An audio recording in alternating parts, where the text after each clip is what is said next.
नमस्कार, स्वागत है आपका हमारे चैनल पर। मैं हूं आपके साथ शिप्रा सैनी।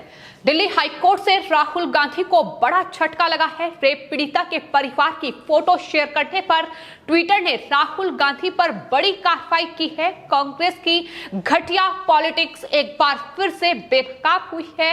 राजनीतिक फायदे के लिए राहुल गांधी ने कानून की धज्जियां उड़ाते हुए रेप पीड़िता के परिवार की फोटो को शेयर किया था, जिस पर अब राहुल गांधी मुश्किल में फंस चुके हैं।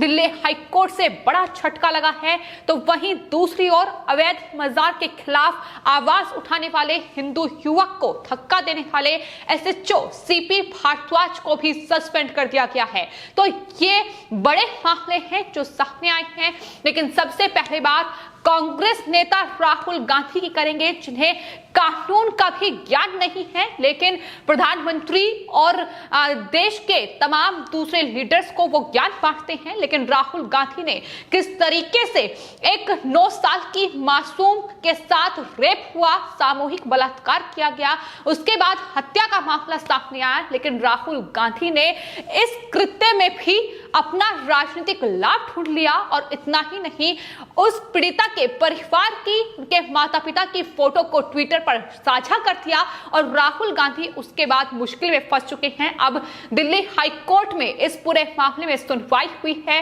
राहुल गांधी के खिलाफ दरअसल याचिकाएं दायर की गई थी, जिसमें साफ तौर पर यह कहा गया था कि घटिया राजनीतिक लाभ लेने की कोशिश राहुल गांधी के द्वारा की गई है। लेकिन अब इस पूरे मामले में राहुल गांधी और कांग्रेस पार्टी को बड़ा झटका लगा है। इस पूरे मामले में दिल्ली हाईकोर्ट में ट्विटर की ओर से यह जानकारी दी गई है कि राहुल गांधी ने उनकी नीति का उल्लंघन किया है और यही वजह है कि राहुल गांधी के उस ट्वीट को न सिर्फ डिलीट किया गया, बल्कि उनके ट्विटर अकाउंट को भी बंद कर दिया गया। ये पूरी कार्रवाई राहुल गांधी पर की गई है। लेकिन फिलहाल जो याचिका दायर की गई है, आपको बता दें, उसमें आने वाले वक्त में 27 सितंबर को दिल्ली हाईकोर्ट सुनवाई करेगी। फिलहाल आपको बता दें, याचिका में यह मांग की गई है कि दरअसल राहुल गांधी के खिलाफ एफआईआर दर्ज होनी चाहिए, चूंकि कानून के मुताबिक किसी भी नाबालिग रेप पीड़िता की पहचान उजागर नहीं की जा सकती है। ये कानून का उल्लंघन है, ये पॉक्सो अधिनियम का उल्लंघन राहुल गांधी की ओर से किया गया है। और यही वजह है कि याचिका में ये मांग की गई है कि न सिर्फ उन पर कार्रवाई हो, उनके इस ट्वीट को डिलीट किया जाए, बल्कि उन पर एफआईआर भी दर्ज होनी चाहिए। जाहिर तौर पर दिल्ली के कैंट इलाके में जो 9 साल की मासूम के साथ सामूहिक बलात्कार किया गया और उसके बाद हत्या का मामला सामने आया, उसमें राहुल गांधी ने सियासी रोटियां सेकी, जो कि अपने आप में बेहद दुर्भाग्यपूर्ण है कि क्या किसी मासूम के साथ, किसी पीड़िता के साथ अगर दरिंदगी होती है तो उसमें भी ये विपक्षी पार्टियां और खासतौर पर कांग्रेस पार्टी राजनीति खोजने निकल जाती है। राहुल गांधी वहां पहुंचे और बाकायदा जो रेप पीड़िता के माता पिता थे उन्हें अपनी कार में बैठाया, उनसे बातचीत की और उसके बाद उसका जो फोटो था वो ट्विटर पर साझा कर दिया। लेकिन उसके बाद राहुल गांधी मुश्किल में फंस चुके हैं। सबसे बड़ा सवाल तो ये है कि राहुल गांधी जो ये कह रहे थे कि दरअसल दिल्ली में जो रेप हुआ, हिंदुस्तान की बेटी सुरक्षित नहीं है, लेकिन क्या राजस्थान, छत्तीसगढ़ और जो कांग्रेस शासित प्रदेशों में महिलाओं के साथ, बच्चियों के साथ बलात्कार हो रहे हैं, वहां उनकी हत्याएं की जा रही हैं, वो हिंदुस्तान की बेटियां नहीं है क्या? ये सबसे बड़ा सवाल है। आखिर क्यों राहुल गांधी इस दरिंदगी में भी, इस हैवानियत में भी राजनीति खोज रहे हैं? ये लगातार सवाल है जिसमें कांग्रेस पार्टी और राहुल गांधी घिरे हुए हैं। लेकिन फिलहाल दिल्ली हाईकोर्ट में जो सुनवाई हुई है, आपको बता दें, मुख्य न्यायाधीश डीएन पटेल और न्यायमूर्ति ज्योति सिंह की पीठ ने इस पूरे मामले की सुनवाई की है। और जो ये याचिका दायर की गई है, ये याचिका अधिवक्ता गौतम झा, पंकज कुमार और श्वेता झा के माध्यम से एक सामाजिक कार्यकर्ता मकरंद सुरेश द्वारा याचिका दायर की गई है, जिसपे सुनवाई अब दिल्ली हाईकोर्ट में हो रही है। और आने वाले वक्त में 27 सितंबर को इस पूरे मामले की सुनवाई होगी। लेकिन याचिका में यह साफ तौर पर कहा गया है कि दरअसल राहुल गांधी ने पॉक्सो अधिनियम के साथ साथ निपुण सक्सेना भारत संघ के मामले में सर्वोच्च न्यायालय ने जो आदेश दिया था, जो दिशा निर्देश दिए गए थे उसका उल्लंघन राहुल गांधी ने किया है।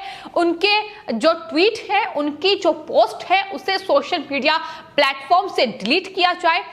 इसके अलावा आपको बता दें, याचिका में यह भी मांग की गई है कि राहुल गांधी के खिलाफ उचित कानूनी कार्रवाई करने के लिए राष्ट्रीय बाल अधिकार संरक्षण आयोग यानी एनसीपीसीआर को निर्देश देने की मांग भी की गई है कि उन्हें निर्देश दिए जाएं कि राहुल गांधी पर एफआईआर दर्ज हो, क्योंकि उन्होंने पॉक्सो अधिनियम का उल्लंघन किया है और कानून की जानकारी राहुल गांधी को नहीं है, या फिर राजनीतिक लाभ के लिए इस तरीके से राहुल गांधी ने कानून की भी धज्जियां उड़ाई हैं। एक मासूम बच्ची के साथ जो बलात्कार हुआ है उसमें भी राहुल गांधी इस तरीके से अपना राजनीतिक लाभ खोज रहे हैं, जो कि अपने आप में बेहद दुर्भाग्यपूर्ण है। तो ये पूरा मामला जिसमें सुनवाई दिल्ली हाई कोर्ट में हुई और जाहिर तौर पर राहुल गांधी के लिए बड़ा झटका है। तो याचिका में तमाम बातों का जिक्र किया गया है कि किस तरीके से राहुल गांधी ने न सिर्फ पॉक्सो अधिनियम की धारा 26 का जो उल्लंघन किया है, उसमें आपको बता दें अगर सजा का प्रावधान की अगर बात की जाए तो न्यूनतम 6 महीने और अधिकतम 1 साल की सजा का प्रावधान इस पूरे मामले में है। यानी अगर राहुल गांधी की मुश्किलें आने वाले वक्त में बढ़ती हैं, अगर उन पर एफआईआर दर्ज होगी तो आने वाले वक्त में राहुल गांधी को इस पूरे मामले में जेल भी जाना पड़ेगा। तो ये बड़ी गलती कांग्रेस पार्टी कर चुकी है। इस घटिया राजनीतिक फायदे के लिए राहुल गांधी ने एक मासूम के उसके परिवार के परिजनों को जिस तरीके से ट्विटर पर साझा किया है, अब राहुल गांधी उसमें मुश्किलों में फंस चुके हैं। जाहिर तौर पर बलात्कार और विशेष रूप से एक नाबालिग लड़की का बच्चों के खिलाफ किए गए सबसे बड़े अपराधों में से एक है और बाहरी दुनिया के लिए ऐसे अपराधों का खुलासा केवल पीड़ित के परिवार और खुद पीड़िता की पीड़ा को बढ़ावा देता है। ये साफ तौर पर याचिका में कहा गया है। ऐसा करने से इसके प्रतिवादी नंबर 1 ने पीड़ित के परिवार के सदस्यों के जीवन को उच्च जोखिम में डाल दिया है। याचिका में यह साफ तौर पर कहा गया है कि राहुल गांधी ने ऐसा कर न सिर्फ पीड़िता के जो परिवार के लोग हैं उनकी पहचान को उजागर किया है, बल्कि कहीं ना कहीं मुश्किलें उनके लिए बढ़ा दी है और राहुल गांधी को इसके लिए सजा मिलनी चाहिए। और लगातार अब दिल्ली हाई कोर्ट में इस पूरे मामले में सुनवाई होगी और आने वाले वक्त में क्या कुछ राहुल गांधी की मुश्किलें बढ़ेंगी ये देखना होगा। वहीं आपको बता दें, दूसरी ओर दिल्ली पुलिस ने आदर्श नगर के एसएचओ सीपी भारद्वाज को सस्पेंड कर दिया गया है। ये वही सीपी भारद्वाज हैं जिन्होंने अवैध जो मजार फ्लाईओवर पर बनाई गई है, जिसे दरगाह भी वहां जो लोग हैं वो कह रहे हैं, उस पर एक हिंदू युवक ने उसके खिलाफ आवाज उठाई थी। विजय नाम के युवक ने आवाज उठाई थी और ये कहा था कि दरअसल ये जो मजार फ्लाईओवर के बीचों बीच बनी है ये वहां ट्रैफिक जाम का कारण बन रही है। इसे हिंदू और मुस्लिम के चश्मे से नहीं देखना चाहिए बल्कि विकास के चश्मे से देखना चाहिए। उन्हें कहा था कि दरअसल फ्लाईओवर पर जमीन कब्जाने के बाद उस मजार का निर्माण कराया गया है और इसको लेकर एसएचओ सीपी भारद्वाज ने विजय को रोका था और कहा था कि अगर उन्हें कोई समस्या है तो वो कानूनी रास्ता अपनाए। ये उनकी तरफ से कहा गया था। भारद्वाज ने यह भी कहा था कि ऐसी समस्याओं से निपटने के लिए दिल्ली सरकार ने धार्मिक कमेटी का निर्माण किया है, उसमें जाकर वो वहां आवेदन कर सकते हैं। लेकिन उसके बाद एसएचओ की बात से विजय जो थे वो असंतुष्ट थे। उन्होंने उसके बाद चांदनी चौक में जो हनुमान मंदिर को तोड़ा गया उस पर एसएचओ सीपी भारद्वाज से सवाल किया कि आखिर वहां क्यों इस तरीके से नहीं समझाया गया कि कानून का रास्ता अपनाया जाए, वहां आखिर क्यों मंदिर पर कार्रवाई की गई, ये सवाल उनकी तरफ से किया गया, जिस पर सीपी भारद्वाज भड़क गए थे और उन्हें कानूनी एक्शन की धमकी देते हुए विजय को पकड़ा और दूसरे पुलिसकर्मियों को उन्हें थाने चलने के लिए भी कहा था। यानी धमकी उन्हें दी थी क्योंकि उन्होंने मंदिर को लेकर सवाल पूछ लिया था। लेकिन अब इस पूरे मामले पर बड़ी कार्रवाई हुई है। अब एसएचओ सीपी भारद्वाज को सस्पेंड कर दिया गया है। लेकिन लगातार जिस तरीके से ये सिर्फ और सिर्फ घटिया राजनीति के लिए फ्लाईओवर के बीचों बीच निर्माण कार्य चल रहा है, वहां दरगाह बनी हुई है जिस पर किसी का ध्यान नहीं है, लेकिन मंदिरों को ध्वस्त किया जा रहा है। तो ये लगातार देखने को मिल रहा है और यही वजह है तो विजय गडाखिया ने इसके खिलाफ आवाज उठाई थी, लेकिन वहां एसएचओ सीपी भारद्वाज ने उन्हें धमकी थी।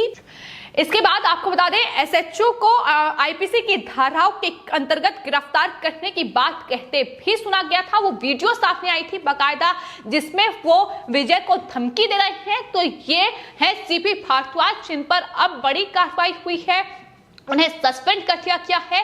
तो जाहिर तौर पर दिल्ली पुलिस जो कि लगातार इस तरीके की हरकत कर रही है, उस पर शिकंजा कसने के लिए, कानून व्यवस्था बनी रहे उसको बेहतर बनाने के लिए हाल ही में दिल्ली के नए पुलिस कमिश्नर राकेश अस्थाना को नियुक्त किया गया है। और उसके बाद से राजधानी दिल्ली में ये लगातार एक्शन देखने को मिल रहा है। जहां तक दिल्ली में कैंट इलाके में रेप पीड़िता और उसकी हत्या का मामले की बात है, उसमें भी लगातार कार्रवाई हो रही है। लेकिन बीजेपी का यह साफ तौर पर कहना है कि अगर कांग्रेस पार्टी इसमें भी राजनीतिक लाभ लेने की कोशिश कर रही है तो उससे दुर्भाग्यपूर्ण बात कुछ भी नहीं हो सकती है।